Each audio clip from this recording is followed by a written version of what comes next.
Shalom, buat kita semuanya, kasih karunia Tuhan senantiasa melimpah atas setiap kita. Kita tetap bersyukur, karena penyertaan Allah lah kita ada sampai hari ini. Hari ini saya mau menyampaikan satu kebenaran firman Tuhan yang berkaitan dengan masa yang akan datang. Ya, meskipun kita sekarang ini sudah berada di masa yang akan datang itu. Ya kan, karena kehidupan kan bukan hanya hari ini, tetapi sebelum kita hari ini pun sudah ada kehidupan. Yaitu dimulai dari zaman Adam dan juga Hawa. Saudara yang dikasih Tuhan, kita tahu bahwa di dalam perjanjian lama, kita bisa mendapati begitu banyak nubuatan demi nubuatan. Dan itu digenapi di dalam perjanjian baru. Bahkan, nubuatan demi nubuatan itu pun ada yang bersifat di zaman perjanjian lama itu pun sudah tergenapi, ya. Jadi tidak semuanya juga pernyataan-pernyataan yang bersifat nubuatan itu digenapinya di perjanjian baru. Kenapa? Karena nubuatan itu adalah Allah itu memberitahukan sesuatu yang akan terjadi di depan. Nah, seperti itu. Kira-kira pengertiannya itu seperti itu. Jadi sesuatu yang belum kita ketahui, Allah berbicara kepada kita supaya kita tahu apa yang akan terjadi di depan ini. Sama seperti bagaimana Tuhan berbicara kepada Abraham. Allah berkata bahwa nanti keturunanmu ya akan berdiam di satu negeri yang asing, di mana mereka menjadi orang asing di sana. Yaitu itu kan nubuatan tentang bagaimana nanti keturunan daripada Yakub, ya, keturunan daripada Israel itu diperbudak di Mesir, kan seperti itu. Dan itu sudah tergenapi, sudah terjadi. Itu adalah contoh yang saya katakan tadi, bahwa segala sesuatu yang dinubuatkan oleh Allah, diberitahukan oleh Allah kepada manusia itu juga sudah digenapi di zaman perjanjian lama. Dan ada yang digenapinya di dalam zaman perjanjian baru. Nah, namun masalahnya adalah begini ya. Dan ini menjadi masalah sampai hari ini juga saya lihat. Ini menjadi masalah. Kenapa? Karena gini saudara, ada nubuatan, ada lubuatan.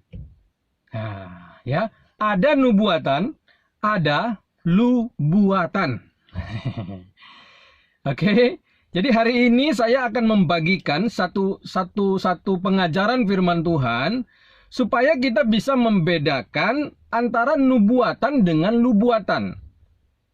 Ya, antara nubuatan dengan lubuatan. Jangan nanti lubuatan kita anggap sebagai nubuatan. Nah, kenapa saya memaparkan hari ini tentang hal ini? Supaya juga saudaraku yang dikasih Tuhan, kita tidak dibodoh-bodohi. Ya, jadi kita hari ini akan melihat perbedaan antara nubuatan dengan lubuatan. Dia buat-buat sendiri. Saya akan memaparkan perbedaan demi perbedaannya. Saya berharap dengan apa yang saya sampaikan hari ini, ya kita semua menjadi orang yang smart, ya, menjadi orang yang pinter. Sehingga ketika orang berbicara pun, tidak langsung, yes, amin. Lalu tahu-tahu nanti, kita ternyata ditipu, hanya dibodoh-bodohin. Nah begitu ya. Supaya siapapun yang berbicara, perlu di cross check dulu semuanya. Karena semua harus berdasarkan Alkitab. Ya, semua harus berdasarkan Alkitab. Baik, sebagai ayat pemula, maka kita akan membaca di dalam Ulangan 18 ayat 22. Ulangan 18 ayat 22. Apabila seorang nabi, ya, kenapa nabi? Karena nabi di dalam perjanjian lama, itu adalah satu pribadi yang memiliki tugas mendengar suara Allah dan menyampaikan suara itu kepada umat, kan begitu. Jadi dia dengar secara verbal, secara langsung dari Allah. Ya, kalau ada seorang nabi katanya, apabila seorang nabi berkata demi nama Tuhan, dia pakai nama Tuhan, dan perkataannya itu tidak terjadi dan tidak sampai, artinya tidak tergenapi, maka itulah perkataan yang tidak difirmankan Tuhan. Ya, berarti dia bohong gitu. Walau dia pakai nama Tuhan, kan begitu kira-kira kalau ditafsirkan. Dengan terlalu berani nabi itu telah mengatakannya, maka janganlah gentar kepadanya. Terlalu berani. Bukankah sekarang ini kalau kita lihat orang begitu gampang berkata, oh Tuhan bicara, Tuhan bicara, Tuhan bicara. Benar? Ya, walaupun kita tidak bisa menghakimi benar nggak Tuhan berbicara kepada dia. Tetapi begitu gampang sekarang. Orang berkata, Tuhan bicara, Tuhan bicara. Makanya saya pun secara pribadi, saya sangat-sangat menjaga diri saya dengan pernyataan-pernyataan begitu. Karena bisa saja dengan menggunakan nama Tuhan, saya menipu orang. Dengan menggunakan nama Tuhan, sebenarnya saya ingin meraih nafsu saya. Bukan sebenarnya itu yang Tuhan mau. Bukan sebenarnya Tuhan berbicara kepada saya. Jadi di sini firman sudah jelas mencatat dan memberitahu kepada bangsa Israel pada saat itu.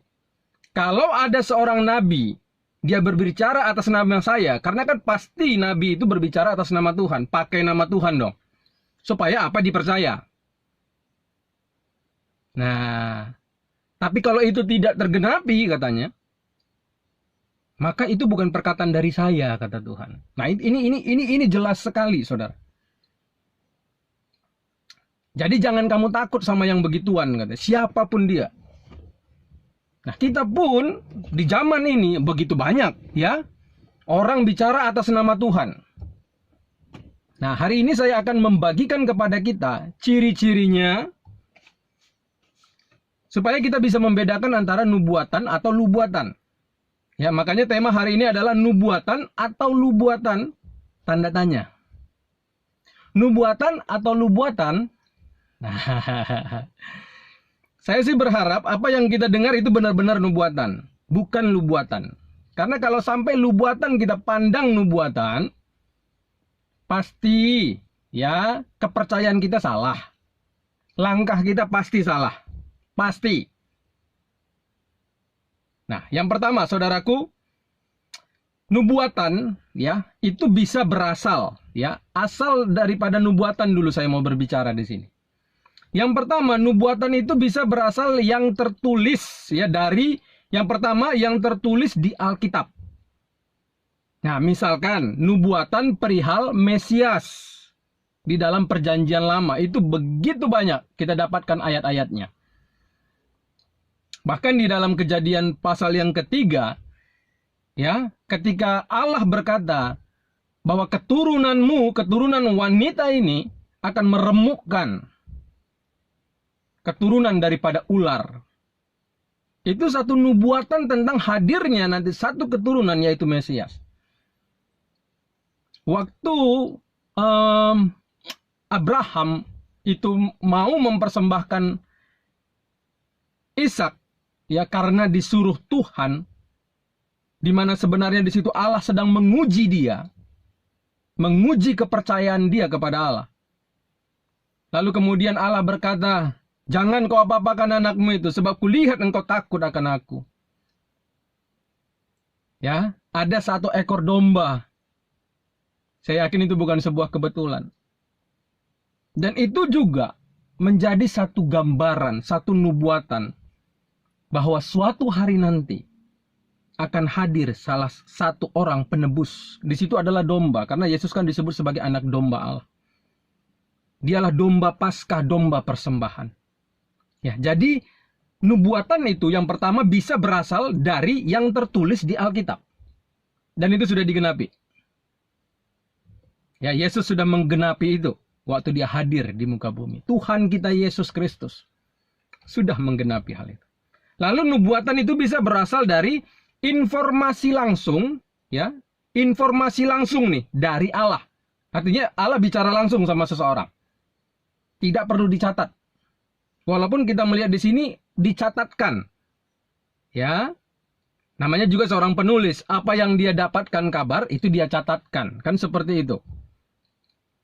Nubuatan itu bisa berasal dari informasi langsung dari Allah kepada seseorang akan apa yang akan terjadi. Secara langsung Allah berbicara. Akan terjadi begini, terjadi begini, terjadi begini. Tapi itu dari Allah. Asal muasalnya bisa Allah bicara langsung. Lalu yang ketiga, nubuatan itu juga bisa berasal dari mimpi. Bisa. Allah berbicara, menyatakan hal-hal yang terjadi di depan, itu melalui mimpi bisa. Contoh ketika Firaun bermimpi. Ya kan? Waktu diterangkan oleh Yusuf, nah itu kan sesuatu yang akan terjadi ke depan.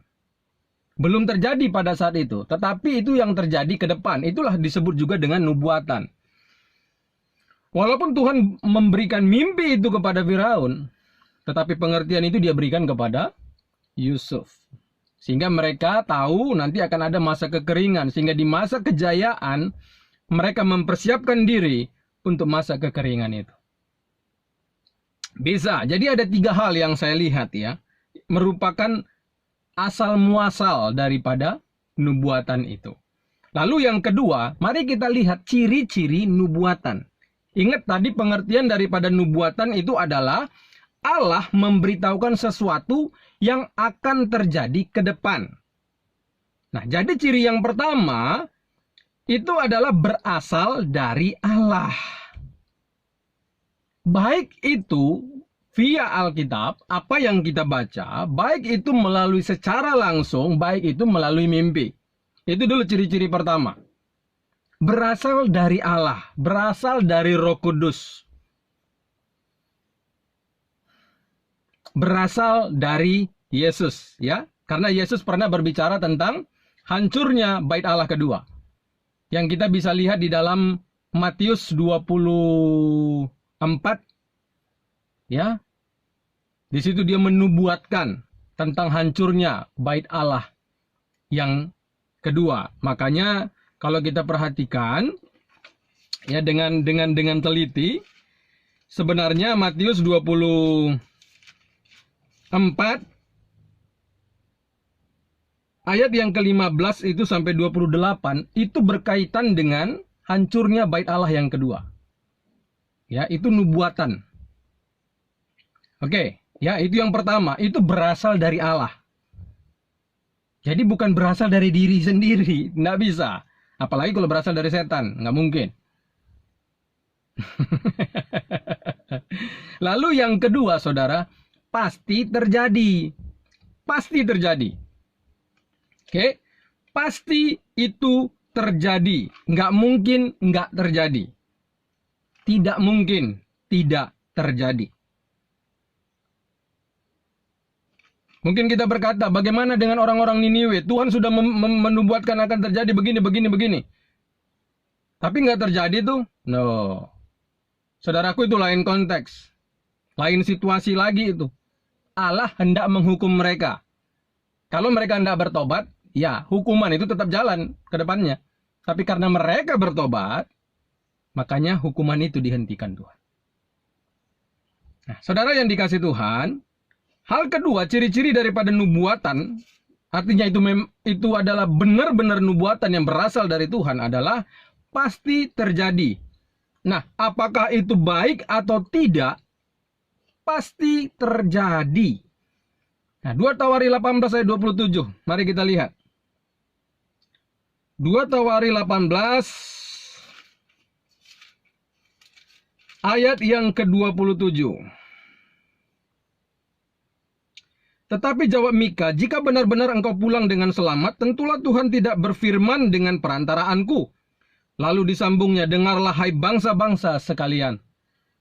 Ya, Mika adalah seorang nabi. Kita tahu ini ceritanya, Mika itu ditampar, bahkan raja tidak suka sama dia. Karena raja berkata, dia tidak pernah menubuatkan hal yang baik kepadaku, pasti malah petaka aja. Loh. Saudara yang dikasih Tuhan, ya, saya mau beritahu begini ya. Ini catatan Alkitab loh. Bukan saya yang bicara. Sebuah nubuatan itu bukan bergantung pada enak dan tidak enaknya informasi itu. Sesuatu yang berasal dari Allah, di mana Allah mau menyatakan sesuatu yang akan terjadi ke depan, itu bukan, ya jangan kita melihat kalau enak itu nubuatan dari Tuhan. Kalau tidak enak, itu bukan nubuatan dari Tuhan. Raja pada saat di zaman Mika tidak suka kepada Mika karena dia menganggap informasi yang diberitahukan oleh Mika itu yang berasal dari Tuhan, itu bukan berasal dari Tuhan bagi dia. Justru nabi-nabi lain yang dianggapnya itu berasal dari Tuhan. Karena apa? Menyenangkan, saudara. Jadi hati-hati kita ya. Hati-hati loh. Jangan menjadi ukuran sesuatu yang menyenangkan itu dari Tuhan. Sesuatu yang sifatnya sebenarnya mencegah kita dari malapetaka, itu kita pandang bukan dari Tuhan. Makanya saya melihat yang namanya kabar baik, bukan kabar enak, tapi kabar yang sebenarnya. Tapi kita lebih suka dengan kabar yang enak. Kita pandang itu dari Tuhan. Nubuatan, ciri keduanya adalah pasti terjadi. Pasti.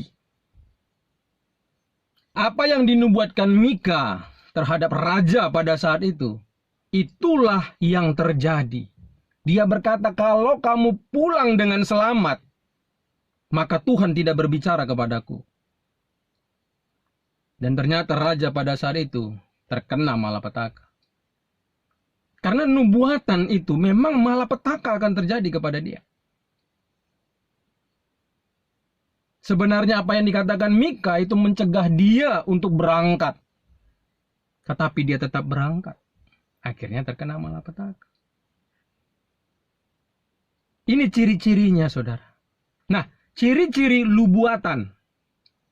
Ya, artinya dibuat-buat.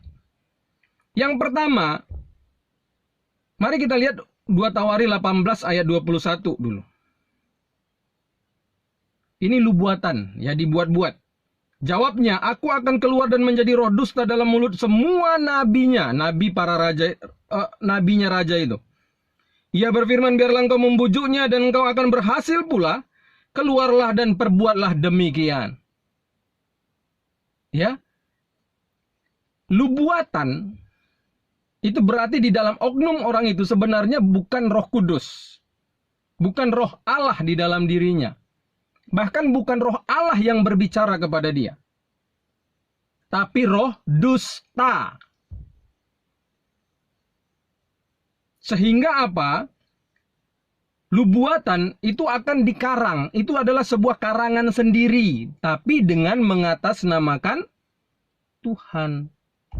Makanya di dalam kitab Ulangan 18 ayat 22 tadi dicatat dengan sangat jelas. Kalau ada seorang nabi yang berbicara atas namaku.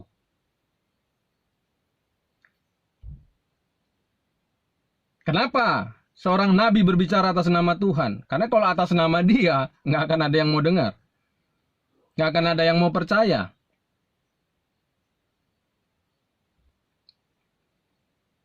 Sekarang ini banyak tampil. Sebelum zaman kita sekarang pun banyak tampil orang-orang yang mengatasnamakan Tuhan. Tahun sekian Tuhan berkata, Tuhan Yesus mau datang, nggak datang-datang juga. Tapi orangnya tetap saya lihat nggak kapok-kapok. Tetap aja. Ya, baru-baru ini juga ada seorang wanita, kita tahu itu viral videonya. Yang Tuhan Roh Kudus lah bicara kepada dia, jangan mau disuntik oleh vaksin COVID-19. Karena ada gen antikris di dalamnya katanya. Saudaraku yang dikasihi Tuhan, kita tidak bisa juga memang menghakimi. Ya, nggak bisa kita memang hakimi juga. Benar nggak itu suara Tuhan atau tidak. Karena kita tidak berada di situ. Tuhan tidak pernah bicara kepada kita. Tadi aku ngomong loh ke si A itu. Gitu. Nggak ada. Tetapi orang yang hidup di dalam, maaf ya, lubuatan, ngarang-ngarang sendiri, bisa tidak menyadari bahwa di dalam diri dia itu ada roh dusta. Sama seperti nabi-nabi ini, yang berbicara sebenarnya di dalam dusta. Kenapa? Karena itu menyenangkan bagi si raja. Hati-hati loh. Kita selalu kan mengejar sesuatu yang menyenangkan. Bukan sesuatu yang benar. Ya, sekali lagi saya katakan, kesesatan itu terjadi dalam hidup kita. Karena kita menginginkan yang enak, yang menyenangkan, sama seperti raja itu. Akhirnya kena malapetaka dia. Kita bukan menyukai yang benar. Nah ini. Akhirnya datanglah dusta dan dipandang sebagai sebuah kebenaran. Jadi lubuatan itu karangan sendiri sebenarnya. Tapi mengatasnamakan Tuhan. Nah ini yang repot. Nah ada ciri kedua. Kita bisa tahu itu lubuatan. Berarti ini orang bohong sama saya. Itu bukan dari Tuhan. Ciri kedua adalah tidak terjadi. Tidak terjadi. Kan Tuhan bilang apa di dalam Ulangan tadi? Itu tidak sampai katanya. Berarti terlalu berani dia pakai nama saya itu.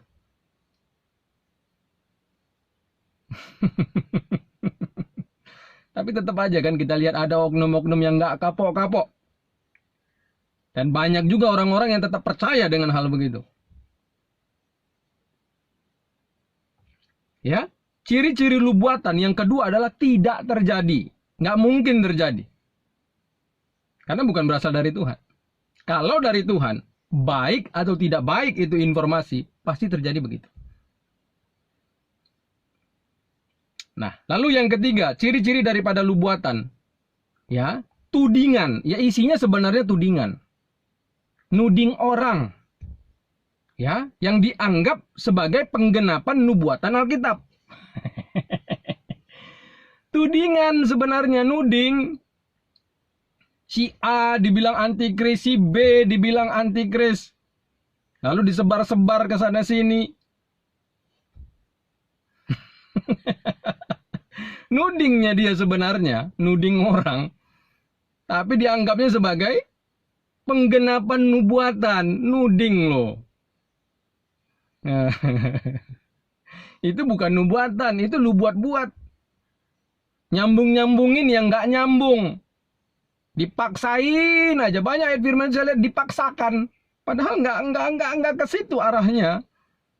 Nggak ada urusannya pun gitu. Inilah antikris, itu antikris. Tahu-tahu nggak jadi-jadi juga.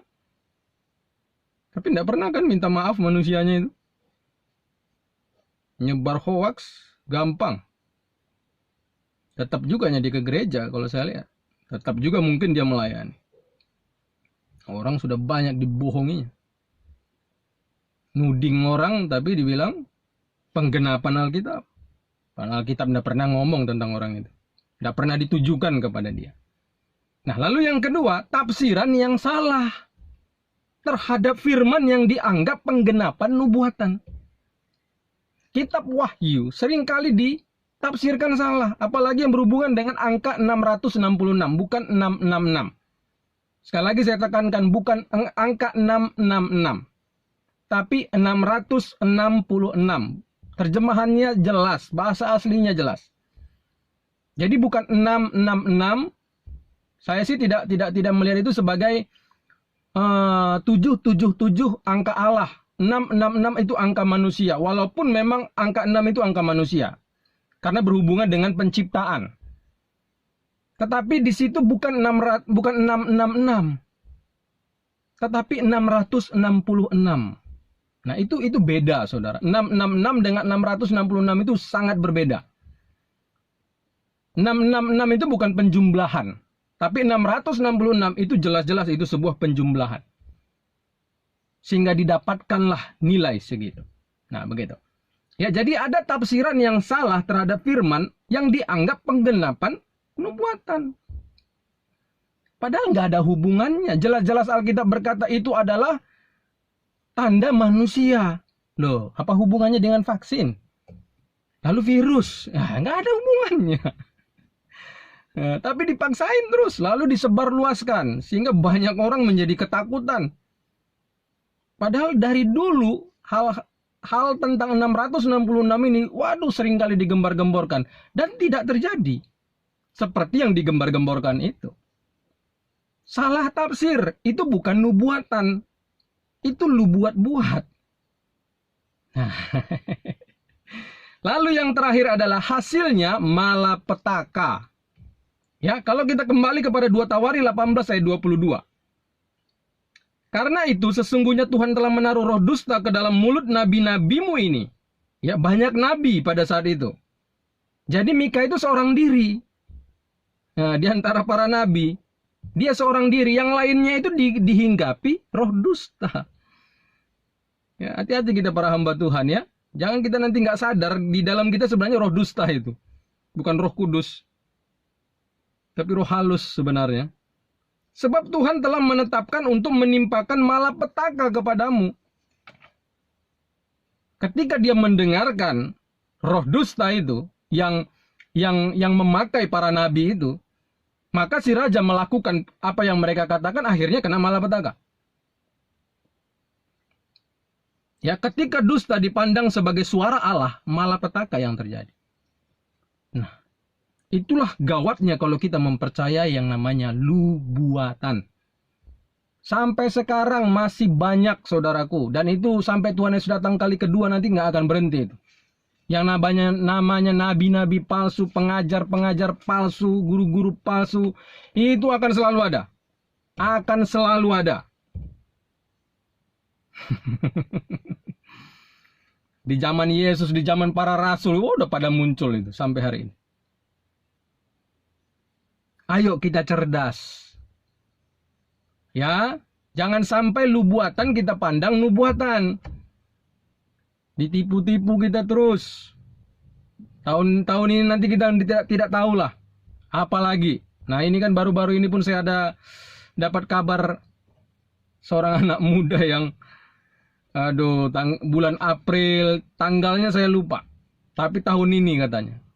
Antikris datang, nanti dia hitung secara matematika lagi dia ngitungnya kan. Saya nggak tahu itu kawan belajar dari mana ini. Aduh, dia mulai bicara tentang kedatangan Kristus. Aduh, nggak ada yang nyambung omongannya.